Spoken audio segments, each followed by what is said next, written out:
once more at Miro and my second time at the Distributed Conference. And today I'm here to share with you some of my top tips on retrospectives. You can see on the screen my manual of me. I'm not going to go into too much detail about who I am. I'm a trainer, podcast host, creator, disruptor. I like creating templates, hundreds of the things, hundreds of retro templates. And if you stick around for the duration of this, at the end, you will get access to lots of those for free. I'm a firm believer in the power of retrospectives, and I often say that the key to agility is continuous improvement. The key to continuous improvement is retrospectives, and at the heart of retrospectives are individuals and their interactions. And I, as a coach, a trainer, a facilitator, am there to try and bring about those great interactions between the individuals.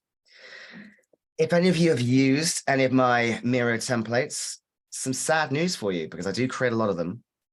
I'm never making a retrospective again. If you're on Miro, by the way, you should be here on the boards, dragging your attention to here.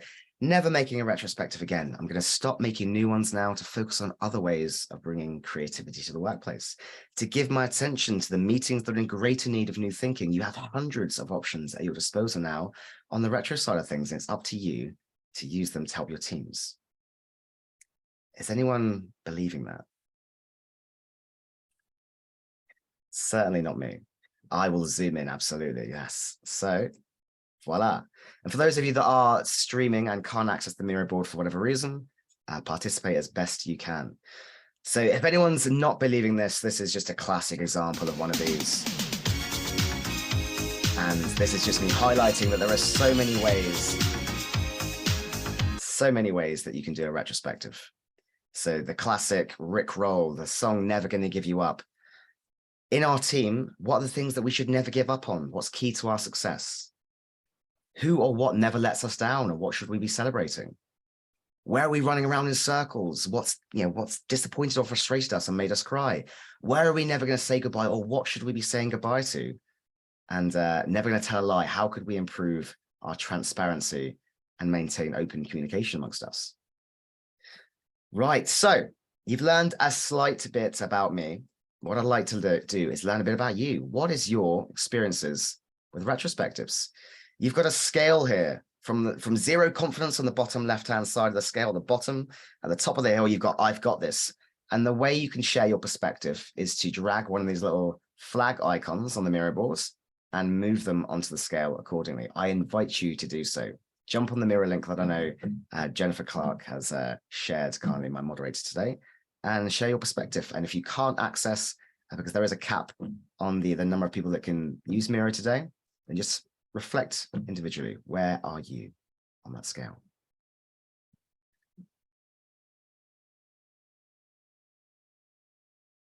We've got someone who's kind of middle of the scale. Someone's got this. All right. Okay. So it's starting to flow through now. It's a mixture of experiences here. Well, I'm hoping even though some of you are at the top of that scale, that today will be useful for you. There is so many ways of doing retrospective, so many insights that you can share. And yeah, I believe you'll learn a few things regardless. And now how about your experiences a little bit deeper then? So we've got a few duality lines here. You should be here on the Miro board now. On the left-hand side of the scale, you've got retros for you are thumbs down. The right-hand side, they're magical.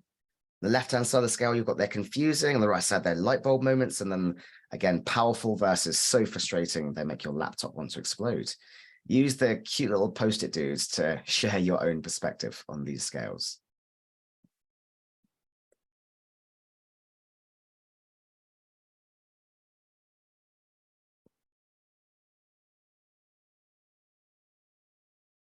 Okay, so looking like more towards the magical side, which is a great thing.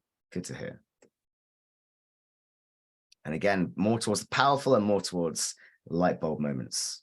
Beautiful. It's exactly what I want to hear. And now let's just start to think about it in words now. Share from your perspective, what are retrospectives, using the post-it notes just below. Retrospectives for you in a few words. What are they?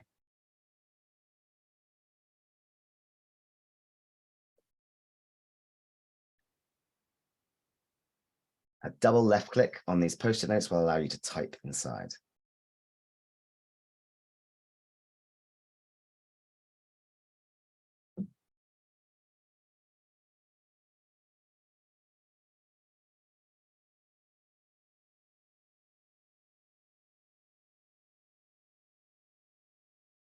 Team improvement and unsafe safe environments. It's an interesting way of putting it.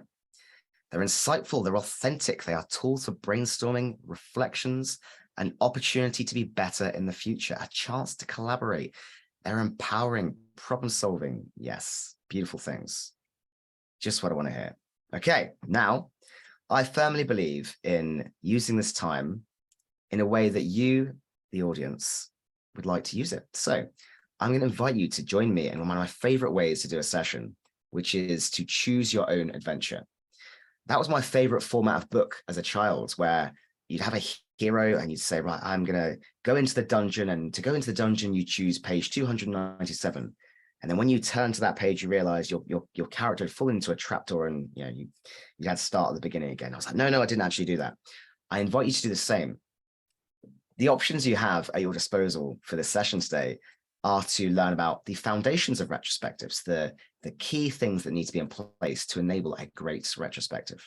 Perhaps some of the facilitation styles that you can use, some of the formats at your disposal, and lastly, finishing up the all-important part of the retrospective where you turn those insights into actions. Again, looking for a bit of a vote here, so grab a little post-it dude and move them onto the section that you're most keen to learn about first. And we will cover as many of my tips and tricks as we have time for in the time box available to us today. So foundations is the basics, the key things that need to be in place, the building blocks of a great retro. Facilitation, yeah, it's all about how you facilitate a great retro. Formats are all the formats available to you, and finishing up is the insights into actions. It looks like facilitation has taken a very clear lead, followed by formats. So that is where we're going to go first, folks. Okay, my first question to you. We are over here on the board. How does silence feel during a retrospective? Now, just think about that for a moment. On the left-hand side of the scale, you've got so uncomfortable. On the right-hand side of the scale, I've got this. Maybe type in the chats, if you have access to do so, your response to this. Pause for a moment. If you're just following on the stream, just again, reflect on this for a moment. I'm going to tell you the honest truth. I used to hate silence in a retrospective or any meeting. When I was facilitating something, and you can respond with reactions as well. When I was facilitating something and I asked a question and it just went silence, all these thoughts, these intrusive thoughts began growing through my mind. Chris, have you asked the wrong question? Are they bored? Are they not focused? Are they disengaged? What should I say next? Should I ask a follow-up question? And the problem is, and what I've later understood in life, is that I'm a talker. I talk to think, whereas others, they need to think to talk. They need time to digest the question, to process how they'll respond accordingly, and then formulate a response. And absolutely, some people in the chat are saying, yeah, it's a bit awkward. Silence is uncomfortable, it's horrible, and some are saying it's good. I'm a firm believer, silence is your ally, folks. It's something you can use to your advantage. Think about it for a moment. When you are at an interview and someone asks you a question and you finish responding to that question and they don't say anything, that's them using silence to their advantage. They know that you will also feel that discomfort. You will want to puncture that silence with your own words. And often people continue talking. They say more. It's a great coaching technique. It's a great interview technique. It's a technique that the FBI and the police force use around the world to keep people talking, because they will say more. So silence is your ally. And if you are feeling that discomfort, everyone else is feeling that discomfort too. There are cultural variations on this. The amount of time between when silence begins to feel discomfort or uncomfortable for some differs between the country you're from. And fundamentally, silence is something that's there to your advantage. And if you are looking to practice leveraging silence, making use of it, I encourage you to A, count to 10 in your head before you respond. Because the challenge is if you respond first, you may be steering the direction of that conversation towards your own needs rather than the needs of the group. So firstly, count to 10 in your head, and then maybe say something. Secondly, here's a few questions you can use that I often find by the time I've answered these, someone else has probably already spoken. Does this need to be said? Does this need to be said now? And does this need to be said by me? By answering these questions, You will create the space for others to share their thoughts rather than you being the person that steps in all the time. And if you're feeling super brave and you want to really embrace silence, why not try a completely silent retrospective?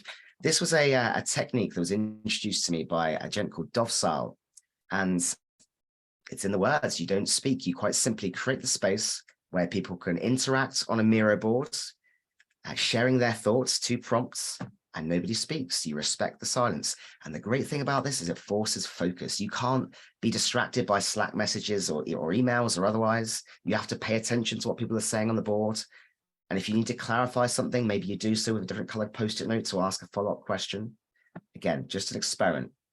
And with that in mind, everything I share with you today, they're all options at your disposal. It's not a one-size-fits-all situation. They are things that you can try and experiment with and tweak and adjust to see if they fit the needs of your situation, the teams you're working with, and the culture that's there. So silence, that's number 1. Let's look at fixing the format. You may have heard, I mentioned at the beginning, I've created hundreds of retros, and quite controversially, something I do recommend is fixing the format. If it works for the team and the retro results in actionable improvements, you don't need to keep mixing up the format. You don't need to change it here, there, and everywhere. A simple format like a start, stop, continue can be perfect for a new team. It can be great for building momentum. And as I said, if the outcome is still actual improvements, the format isn't really that important.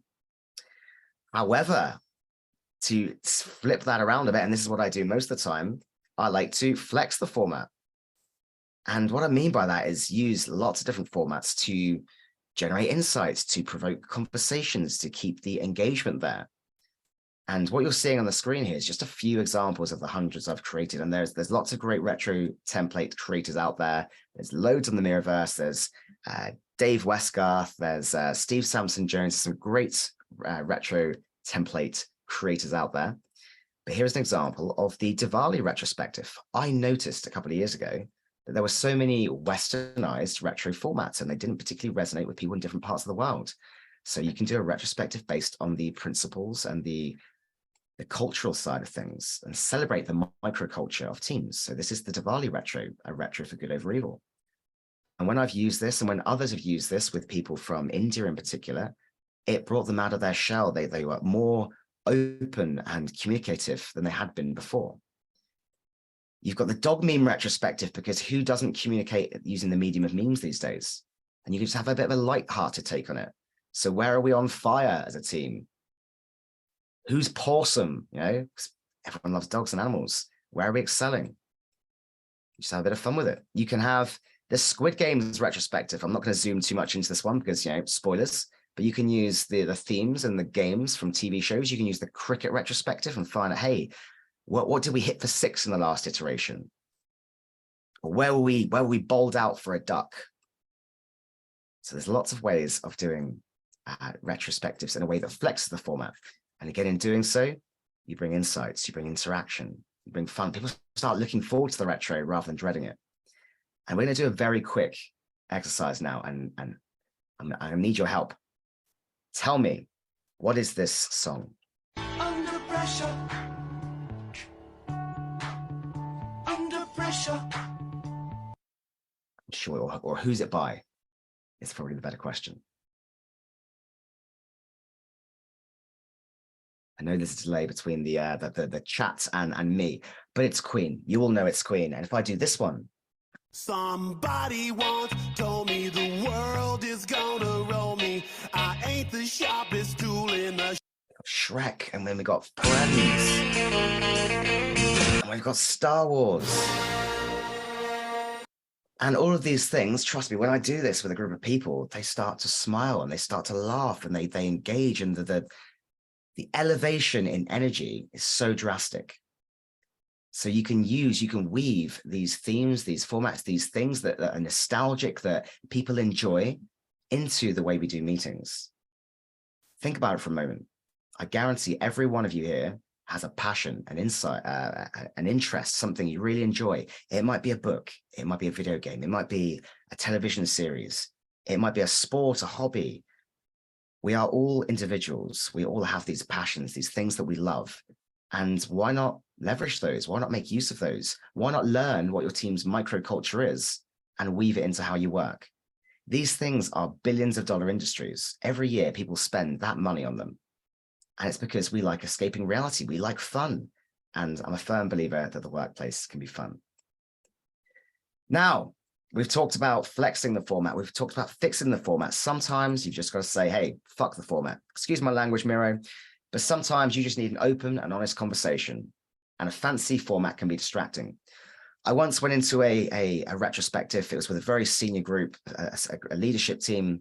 And I thought, right, Chris, I'm going to bring your Queen theme retrospective. And I'm going to use the Queen songs to get people talking. You know, Don't Stop Me Now. What should we keep doing? Under pressure. What's putting us under pressure as a team, et cetera, et cetera.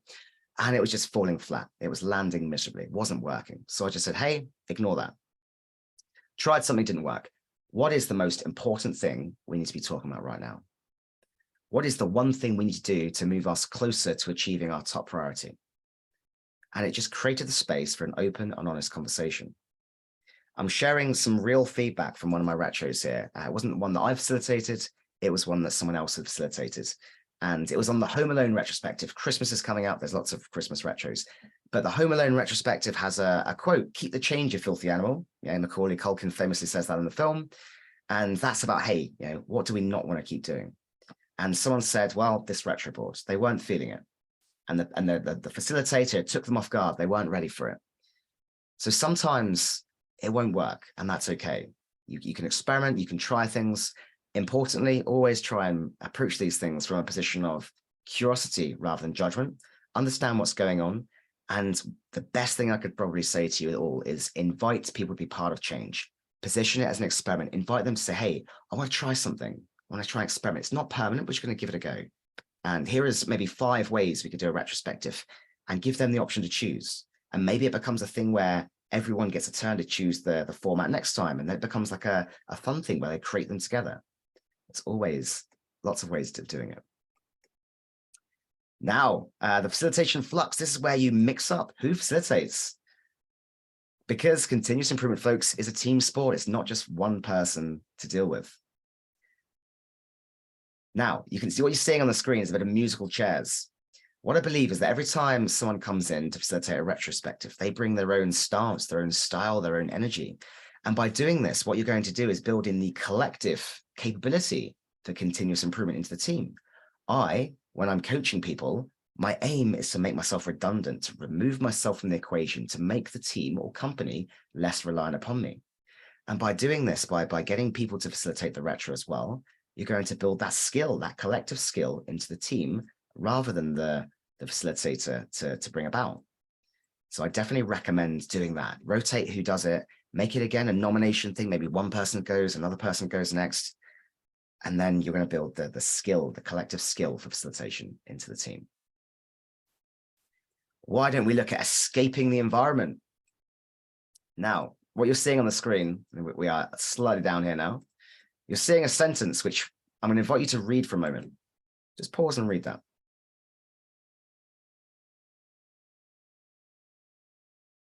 Might have caught you, might not. You might have seen it before. What this is an example of is sometimes you get so focused in the detail that you skip over things. Your brain is a machine, genuinely is a machine, and it's so good at filtering out information that's less relevant. So the double "the" in the sentence is what will often happen when you've been working in the same environment for a long time. It's the reason when you write this big, long email or this document and you ask someone to review it for you, that they see things that you haven't seen because you've been so lost in the detail that you forget to see the problems.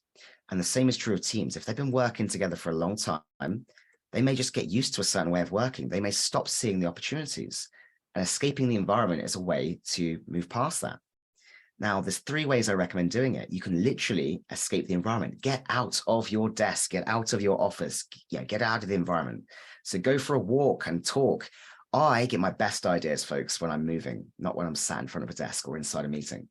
Innovation doesn't happen in a vacuum. Ideas don't happen in a vacuum. There's a great visual, I probably should have shown it here, and it shows ideas in a meeting, and it just shows like a tap or a faucet, just a dripping tap, a little bit of water coming out each time. And it says ideas when you're moving or when you're active, and it's just like a waterfall. And that's how it is for me. So get out, escape the environment, walk and talk. You can also try having guest facilitators. So rather than the same person facilitating, a bit like I was saying earlier, maybe another person from another team comes in and they facilitate, and they might, introduce new things that you haven't thought of. And lastly, if you're feeling really extreme, what you could try doing is doing pair ceremonies.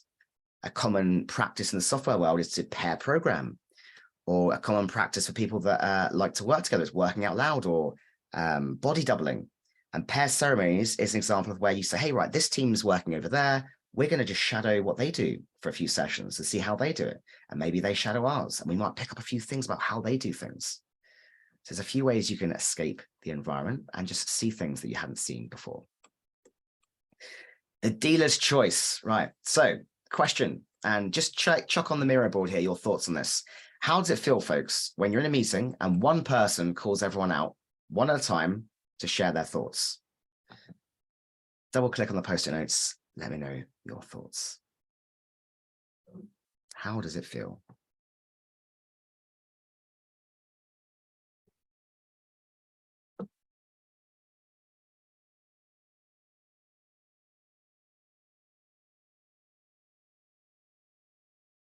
Responses are starting to come through. Boring. Yeah, absolutely. Hate that. Anxiety inducing. It's like, yeah, pressure in the moment. Hey, you go. Feels like school. Yeah, it's dreadful. It's nerve wracking. And that's the problem. It feels like school. It feels like a status report. It feels like micromanagement. And this is a really common thing that a lot of people do. They say, well, I'm facilitating the session. Hey, now you go. And Jennifer, you go. And Margaret, you go. And Nathan, you go. And it feels nerve wracking. It feels like, hey, your turn. It feels like a status report. And that's what I don't enjoy. So there's lots of what there. Some people don't mind it. I'm okay with it. Others don't. Some people find it quite anxiety inducing. My preference here, instead of having one person do this, make it a team sport. It's a dealer's choice. So, hey, one person goes and they nominate the next person. And then after that, they nominate the next person. It's a bit like if you were face to face and you were kind of throwing a ball to one another to share their thoughts. Now, what we're aiming for here is, again, equal opportunity to participate. We're trying to ensure everyone's included, but we're doing so in a way that makes it less of a status sport, makes it less like school. And we're building in the collective responsibility to everyone to ensure that everyone's involved. It's not just the facilitator's responsibility to ensure everyone's heard. We know we aim for equal participation. We believe in diversity of thought, and we know how powerful that can be in generating great results. So the technique here is last to speak nominates the next to speak. And if you're really needing to learn this or introduce this for the first time, a great way is to, when you're doing a daily sync or a retrospective, you say, hey, the last person to join the meeting is the first person to speak. That encourages them to arrive on time, but then also they then nominate the next person. Right, we are going to go a quick look over to formats. And we're going to do so. I'm going to introduce you one of my favorite ways of doing a retrospective. I'm not going to wait for a response on this one because I know so many of you have played it. But never have I ever. You can use never have I ever as a way of doing a retrospective. And I'm going to show you how. And folks, you're going to play with me. If you have access to the Miro boards, you're going to share your perspective to the statements that I share by dragging one of the little beer icons onto the cross, if this is something you've experienced, onto the tick, if it's something you've experienced, and the cross if it's something you haven't experienced, so you have never done. And if you are following online, you're following the stream, just maybe raise an imaginary glass like this and just, cheers if you've experienced this. So number one, never have I ever skipped a retro. Have you or have you not done that?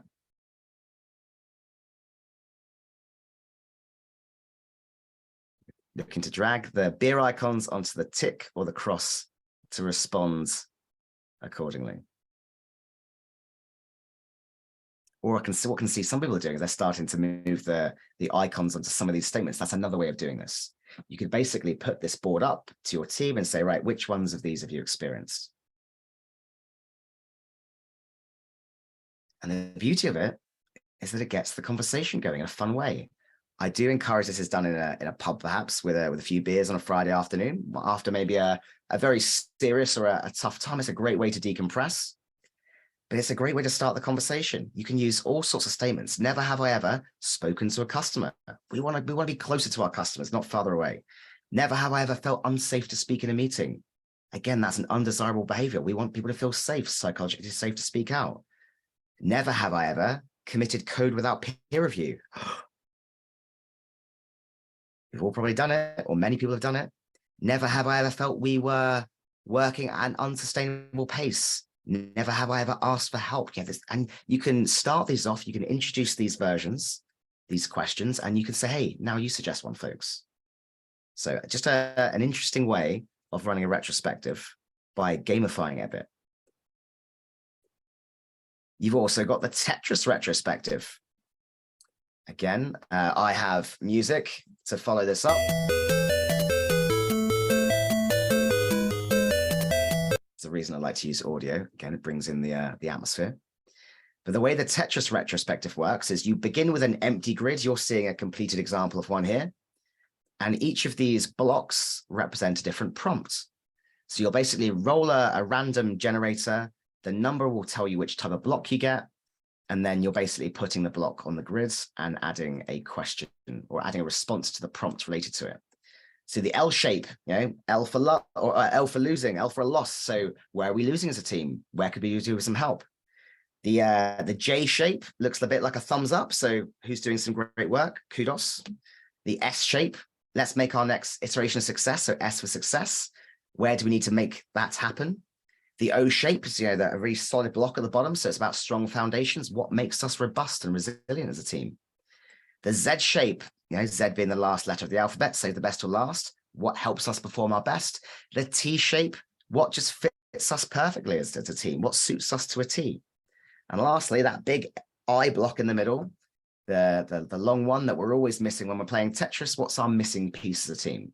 What are we lacking that would help complete us? Now, you can also, when you're doing this, you can gamify it. So everyone gets a turn. You roll the dice. That means someone grabs a block.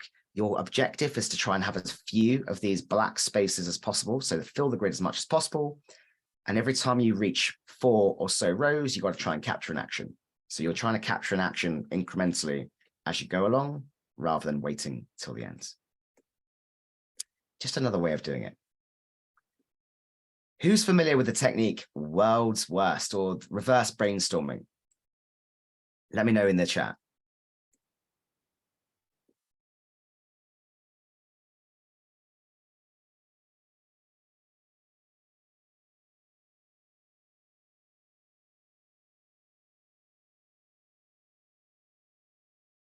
If you are unfamiliar with it, it's a fantastic technique that you can use in a retrospective. We as humans have an innate negativity bias. We remember the bad things more than we do the positive. It's why when you're using a new website or an application that you spot the problems first. It's why you get frustrated when a page loads a little too longer than you expect. And we can use that to our advantage. So why not, when you're in an next retrospective with the team, ask a question like, hey, how could we make our product worse? How could we make our customers stop using our products? What would make this the worst team in the world? How could we reduce our morale as a team? How could we reduce our psychological safety as a team? How could we make more defects? And by exploring the negative side of things, we can then work backwards and identify opportunities, the positives. So again, just a really powerful technique you can use to identify the path forward by beginning with the negative first. And it can be a bit of fun too. You can start brainstorming the silly things. How could we fuck our product up? Again, excuse my language. That's where my mind goes to. But how can we make things worse? And you can use that as a way of making them better. Here's another of my favorite formats. I call this one the 8 Wastes Retrospective. And it's based upon the book 8 Lean Wastes by Mary and Tom Poppendick. It was adapted from the Toyota production systems. And what you do is you have these wastes and you make them available to people. You let them know what each of these are and what they mean. There is task switching, there's partially done work, there is unused talent, defects, extra features, delays, extra processing, and handoffs. All of them have clear descriptions. And again, this is one of the free templates you'll have access to at the end of the session. What you do is you get people to rate which of these impact the team most, or if you do this at scale across a whole company, which of these impacts our company most. And what you'll spot as a consequence is the areas you need to focus on. Where are we struggling? And if it's task switching, hey, how can we reduce our task or our multi-focus or our too many priorities? What would enable us to focus more and maybe stop starting, start finishing? If it's unused talent, maybe we've got great people that aren't getting to use their skills as best they can. If it's handoffs, maybe we've got too many silos and we're doing lots of handoffs between teams and we need to reduce that. So again, it's a great way of identifying waste in the system and then using that as an opportunity to improve the waste in the system. Another format for you. Now, who's familiar with the movie Field of Dreams? It's an American one. There's a great quote from it. It says, "Build it and they will come." And what I'd like to do with you for a moment now is show you why building a retrospective with your team can be very powerful. If you build a retrospective with someone, it's their retrospective, not someone else's. And what I'm going to invite you to do is help me create the What the Duck retro. We're going to use the theme of ducks to create a new retrospective. Think of anything relating to ducks, and we're going to try and turn them into prompts that you can use to generate conversations with the team about how they can improve. So it's going to give you practice on how to make a retrospective. And I encourage you to do this exercise with your teams as well. Create a retrospective that fits their microculture.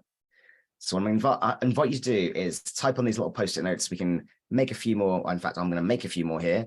Type in the chat if you would like to do that as well. And I know Jennifer will pass those messages on. And we're going to very quickly try and create a couple of prompts about ducks, just for fun, that will help a team improve. You should be here on the boards. I'm going to give you some post-it notes quickly too. So there's one. Yeah, I know there's a bit of a slight delay. So post-its appearing, start suggesting duck-themed things that we could turn into prompts for a retrospective. It's quacked. Yes. What's gone wrong? What's quacked about the team? Love that. Waddle. Okay. What could waddling be? So waddling is like it's like a slow walk side to side. So maybe it's about pace. Follows its mum. Okay. Yeah. So where's my duvet? Swimming. Yeah. So ducks are great at swimming. They keep themselves afloat. So what's keeping us afloat as a team? How can we get all our ducks in a row? Yeah. Where can we ensure, how can we ensure we're all aligned? Ensure we've all got a clear vision, focus. What's flapping around? Yeah. What's not helping us? Getting your feet wet. What could we start small with? What could we try? How could we get our feet wet with something new? Yeah, so you can see here that like all it takes is a few thoughts. You can turn them into prompts. Other examples that come off the top of my mind, ducks are notoriously very waterproof. You know, there's a phrase like water off a duck's back. And what that could be the same for a team. Hey, what's like that for us? Where are we really resilient? What's just like water flowing off of us? You've got kind of, oh, we've had a massive duplication of something there. Not sure what happens. Anyway, we're done with that. Just wanted to very quickly show you an example of how you can create a retro, build it with a team, and then use that together. And it will be more engaging as a consequence. Futurespectives. Again, another great format. You don't always have to look to the past. I know a retrospective by its very meaning means looking backwards, but equally powerful can be looking forwards. And there's lots of ways of doing so. So what you're seeing on the screen here is an example of the Back to the Future perspective. I'm going to zoom in a bit. And what you do in this retrospective, I think maybe the font doesn't look very great here, but again, this is a template that will be accessible to you. What would a newspaper say in our destination time? If we've jumped in the DeLorean and we've set a time frame of a few months in the future, what would a newspaper headline say about us in that time frame? What does success look like for us? And what should we be celebrating by then? And what data will tell us that we're on the right track? What investments have we made? You know, you've got the cool shoes, the auto lacing shoes from the movie. What investments did we make? What experiments have we tried that made our lives easier or made us a better team? And then you've got Biff, the protagonist, the enemy in the movie. What pitfalls are we going to face? What are the things that we need to look out for that we need to try and navigate and overcome? So you can look to the future and think about how we can achieve that future, that desired future, as a way of a retrospective. You don't need to just look backwards. And there's more than just the back to the future perspective. You could say, hey, the Journey song, Any Way You Want It. What one change could I have in the future, and what would I most like to see? You could say one vision. What's our vision for the future, and how can we align towards that as a team? There's lots of ways of doing a future perspective. I have another question for you folks, just as a quick pause. How long are your retrospectives? Bring your attention to here on the boards. On the right-hand side of the scale, what you'll see is 2 hours plus. On the left-hand side of the scale, 30 minutes only.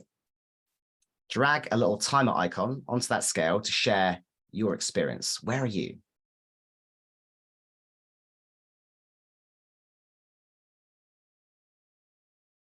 Okay, we've got 45 minutes, most of them around about an hour, some of them an hour, 1.5 hours. Fortunately, no one's saying 2 hours plus. Lucky you. Okay, and then the next one. How long is your attention span, folks? On the right-hand side of the scale, it's 1 hour plus. On the left-hand side of the scale, it's 5 minutes. Be honest, no judgment.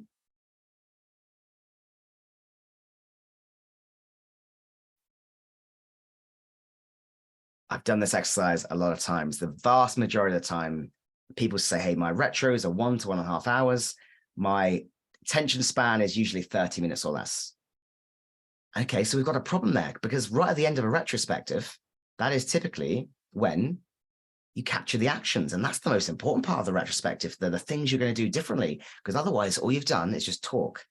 So one of my favorite quotes, and I believe Elvis Presley would make a great Scrum Master, a little less conversation, a little more action. Shorten the retro. If you are having 1 hour plus retros, your attention spans are much shorter. You're already thinking about lunch. You need to feed the dog, what the next meeting is. I've got all these messages to respond to. I need to go outside. And that's the time when we're trying to capture actions. That's a problem. Because then the actions we capture are going to be rushed. They're not going to be the best quality. So I invite you to shorten the retro. If you're doing like a 3-prompt retro, try doing 2. Because the important thing is not capturing a long laundry list of potential things to do. It's getting a few good things, a couple of experiments you can do next that you're actually going to do. So there's been studies that suggest our attention span is shrinking. It's closer to 8 seconds than minutes. And then when I did this question, some data on LinkedIn, thousands of people, as I said, the majority, out of 1,312 people, 45 minutes to an hour was the most common time frame, 53%. But the attention span side of things, 47% of people said under 20 minutes. And 20 to 40 minutes was 38%, but 40 minutes to an hour, we're getting to 12%. So as I said, what we've demonstrated very quickly is that our retros are too long because our attention spans don't match the timeline of a retro. The actions are at the ends. That's not ideal. So try shortening the retro, and also try capturing retrospective actions as you go along. So I'm conscious there is not much longer left of the session. I want to make sure there's time for Q&A. I'm going to cover one more of my top tips before we do that. And where I'm going to go to is I'm going to emphasize the power of failure. Just very quickly, I'm going to invite you to answer on this mirror board. What does failure mean to you?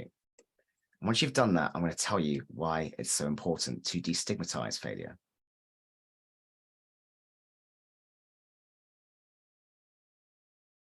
So take a few moments to share your thoughts on the mirror boards. What does failure mean to you?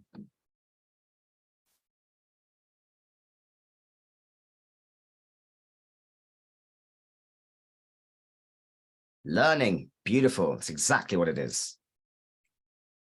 Growth, yes. Disappointment, sometimes, yeah, it can be disappointing. It can be an opportunity. It means you're living. It means you're human. Everyone fails. The problem is nobody talks about it. The social media era exposes you to the successes, the great things all the time. And people don't talk about their failures enough. And often what that can mean is people are ashamed of failure. They don't speak about their failure.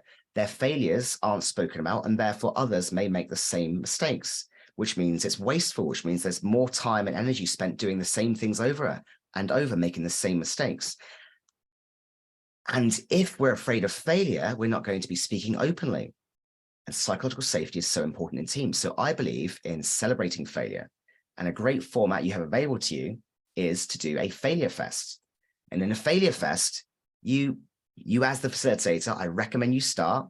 It's a bit like Alcoholics Anonymous, where you kind of stand up and say, hey, my name's Chris and I failed. And you share your failure. And everyone claps and applauds. They celebrate, woo, amazing.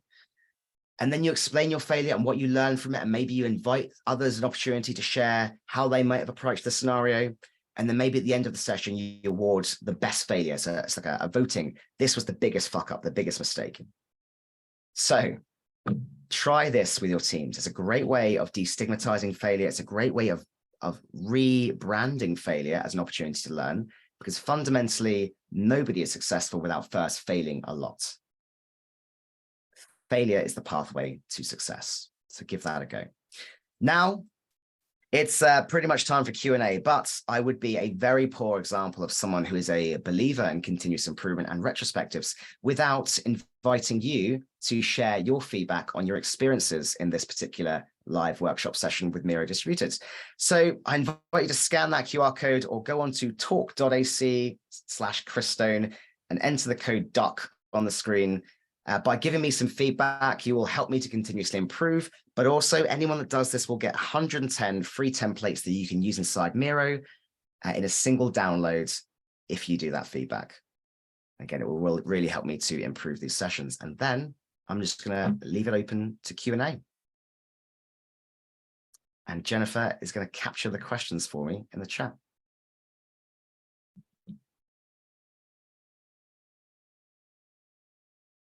And when the Q&A is done, I will leave a visual on your screen of where you can find more about me and my work. So from Manu, I love your practical tips here. So here we go. What advice would you give to your just starting facilitating self? What would it be? Embrace failure, experiment often. It would be to just try things and see what happens. I think a lot of people they kind of torture themselves in their head about the possibilities of what could happen without just trying something and learning from it. So an experiment, but also positioning it as an experiment and saying to people, hey, this is an experiment. We're going to try it. I invite you to share your feedback on it, and you get to influence what we do going forward. It's not something set in stone, but by inviting people to be part of change, not inflicting it upon them, I find they are far less resistant. How do you end a retro with some actionable steps for process improvements and make them real? First and foremost, any retro action you capture has to be visible. There is no point doing a retro if those actions just disappear into the ether and are never spoken about again. So put them on the backlog, make sure they are prioritized alongside other work. Maybe you make a Zoom background like I've got right now, where you can see distributed and all the actions are appearing here so that you're exposed to them every day. Maybe there's an automation you can do in your comms platform like Slack or otherwise that pings a message in every day and said, hey, here's our actions. How are we getting on with those? Maybe you put them in the daily sync and you ask a question, how are we getting on with our retro actions? There's lots of ways of doing that to make sure they are exposed, visible, and therefore they trigger them actually getting done. What's my tech setup and how am I playing those tracks? Folks, I'm holding up a Stream Deck. It's a great little tool where you can program in a bunch of buttons like music, like hotkeys where I can switch back and forth between different windows. It's a great tool you can use to facilitate. And all I'm doing is pressing share on Zoom plus share audio. And then when I play, things like this happen.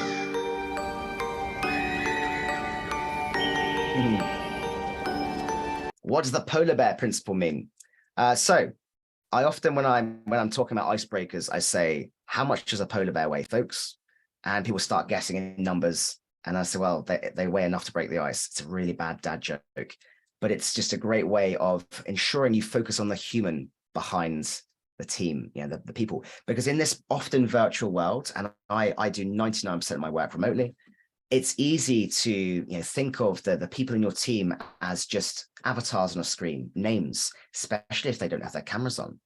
And by making time for the human side, the conversations about the person, breaking the ice, A, we're going to feel more connected. B, we're going to learn what the team's microculture is.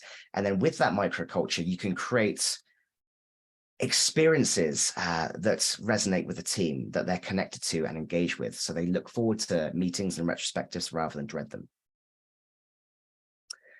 One more from Andre. Most important, have improvement boards.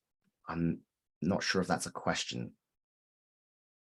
Is that what is the most important to have on an improvement board?